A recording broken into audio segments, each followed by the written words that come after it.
نماز عیدین کھلے میدان میں پڑھنا یعنی یہ افضل ہے، اور پھر پہلے عید کی نماز ہوگی پھر خطبہ ہوگا، ٹھیک ہے، اور صحابہ کا بھی یہی طریقہ رہا ہے۔ عید کی نماز کے لیے نہ اذان ہے نہ اقامت ہے، یہ یاد رکھنے کی بات ہے۔ آپ کے دور میں بھی کوئی اذان اقامت نہیں کی جاتی تھی، ڈائریکٹ نماز شروع، اسی لیے آپ دیکھیں کہ ایک دم اللہ اکبر کی آواز آتی ہے اور پھر تکبیرات بار بار جو کرتے ہیں۔ امام کے سترے کا خیال کرنا ضروری ہے، کیونکہ آپ صلی اللہ علیہ وسلم کھلے میدان میں نماز پڑھتے تھے تو سترہ رکھتے تھے، اور عید کی نماز جو ہے صرف 2 رکعت ہے۔ پہلی رکعت میں قرات سے پہلے 7 اور دوسری میں 5 تکبیرات، تکبیرات کے درمیان سکتہ یعنی تھوڑی سی خاموشی، یعنی اللہ اکبر اللہ اکبر اللہ اکبر نہیں کرنا چاہیے، بلکہ اللہ اکبر اللہ اکبر اللہ اکبر رک رک کے پڑھنی چاہیے، اور ان کے درمیان کوئی مخصوص ذکر نہیں ہے۔ تکبیرات کے درمیان اللہ کی حمد و ثنا ہے، ہر 2 تکبیروں کے درمیان اللہ کی حمد و ثنا ہے، مطلب دل میں جس سبحان اللہ یا کچھ اس طرح۔ ہر تکبیر کے ساتھ ہاتھ اٹھانا اور باندھنا، یعنی جب اللہ اکبر کہیں گے تو ہاتھ باندھیں گے بھی۔ اچھا، پچھلے دفعہ مجھ سے کسی نے سوال کیا تھا کہ بعض لوگ جب نماز کے لیے کھڑے ہوتے رفع یدین کے بعد ہاتھ سینے میں باندھتے ہیں اور بعد چھوڑ دیتے ہیں، دونوں طرح ہی جائز ہے۔ جو سینے میں باندھتے ہیں اس میں تحقیق کی ہے میں نے، تو وہ سینے پہ جو باندھتے ہیں اس میں یہ ہے کہ وہ اس بات کو دلیل کے طور پہ لیتے ہیں کہ حتیٰ یعنی ہر عضو اپنی اصل جگہ پر آ جائے، تو نیچے جانے سے پہلے ہاتھ سینے پر تھے تو اٹھ کر بھی اپنی جگہ آ جائے سے مراد وہ کیا لیتے ہیں کہ پھر سینے پر ہی آ جائے، اور بعض اس کو سیدھا ہی چھوڑ دیتے اور وہ سیدھا رکھ کر اپنی جگہ پر سمجھتے ہیں کہ آ گئی۔ تکبیرات کے ساتھ رفع یدین کرنا ہوگا، اور پھر نماز کی طرح دائیں ہاتھ بائیں ہاتھ کے اوپر سینے پر۔ تکبیرات کی گنتی میں شک ہونے پر کم کو بنیاد بنانا، یعنی بعض کا تو کئی ساری ہوتی ہے نا تو بھول بھی جاتی ہیں، تو امام کو اگر شک ہو 5 پڑھی ہیں کہ 4 پڑھی ہیں تو اس میں 4 کو یقینی بنا کے ایک اور پڑھ لی جائے۔ عید کی نماز میں قرات،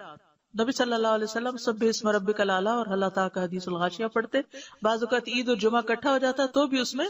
آپ یہی صورتیں پڑھا کرتے تھے۔ اسی طرح 2 اور صورتیں اقتربت الساعہ اور قاف والقرآن المجید بھی ملتی ہے کہ آپ پڑھا کرتے تھے۔ عید سے پہلے اور بعد میں کوئی نماز نہیں، اس دن آپ اشراق اور چاشت وغیرہ نہیں پڑھیں گے، صرف عید کی نماز ہی کافی، عید منائیں۔ نماز کے بعد خطبہ ہوگا، خطبہ نہ سننے کی رخصت ہے۔ یہ بات یہاں بتانی اس لیے ضروری ہے کہ بعض لوگ جب اٹھ جاتے ہیں نا تو جو بیٹھے ہوتے سنتے وہ کہتے ہیں کتنے خراب لوگ ہیں، یہ خطبہ بھی نہیں سنا اور نکل گئے ہیں، تو یہ نہیں سوچنا چاہیے کسی کے بارے میں، کیونکہ خطبہ سننا فرض نہیں ہے۔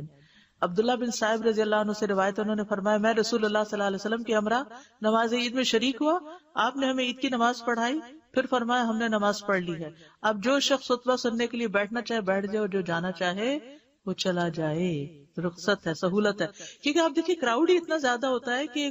اگر کچھ لوگ پہلے نہ نکلے تو سب کا ایک دم عید ختم ہونے کے بعد اکٹھے نکلنا بھی کافی رش پیدا کر دیتا ہے، شاید اس میں ہی حکمت ہو یا جو بھی اللہ جانتا ہے۔ عیدین سے متعلق کچھ اور احکامات۔ عید کی نماز کا وقت سورج طلوع ہونے کے بعد سے لے کر زوال کے وقت تک ہے، جلدی بھی پڑھی جا سکتی ہے، ٹھہر کے، جو اشراق چاش وغیرہ کا ٹائم ہے وہی ٹائم ہے اس کا، کیونکہ دن کی نماز ہے، جب سورج ایک نیزے کے برابر بلند ہو جائے، اور یہ چھوٹی عید کی بات ہے فطر کی۔ اور اضحیٰ کی نماز اول وقت سے اس کو مؤخر نہ کیا جائے، جتنا ارلی ہو تاکہ لوگ قربانی جلدی کر سکیں، بہت لیٹ نہ کریں، اور چونکہ اس وقت کھایا بھی نہیں ہوتا تو دل تو یہی چاہتا ہے کہ جلدی سے جلدی نماز ہو جائے۔ عید الفطر کی نماز کا وقت دیر سے کیوں؟ تاکہ لوگ صدقہ فطر ادا کر سکیں، اس میں سہولت ہے، ٹھیک ہے۔ عیدگاہ میں صدقہ کرنا، نبی صلی اللہ علیہ وسلم اس کی ترغیب دیتے تو خواتین اپنے زیورات وغیرہ صدقہ کرتی تھی، اور پھر عید کی مبارک دینا، اور صحابہ جب ایک دوسرے کو ملتے تو کہتے تھے تقبل اللہ منا ومنکا یا منکم، دونوں طرح سے ٹھیک ہے۔ واپسی پر کسی اور راستے سے آنا، یعنی جانا ایک راستے سے، واپس دوسرے راستے پہ آنا۔ عید کے بعد گھر آ کر 2 رکعت پڑھنا، عید کی نماز سے پہلے کوئی نماز نہیں پڑھتے تھے، اپنے گھر واپس آتے تو 2 رکعت نماز پڑھ لیتے تھے، ٹھیک ہے۔ عیدگاہ میں کوئی ایسی نماز نہیں، نہ پہلے نہ بعد میں۔ جمعہ اور عید کا دن اکٹھا ہونے پر، یعنی دونوں دن اگر اکٹھے ہو جائیں تو اس دن جمعہ اگر نہ کوئی پڑھنا چاہے تو نہیں بھی پڑھ سکتا۔ عید کے دن روزہ نہیں رکھا جاتا،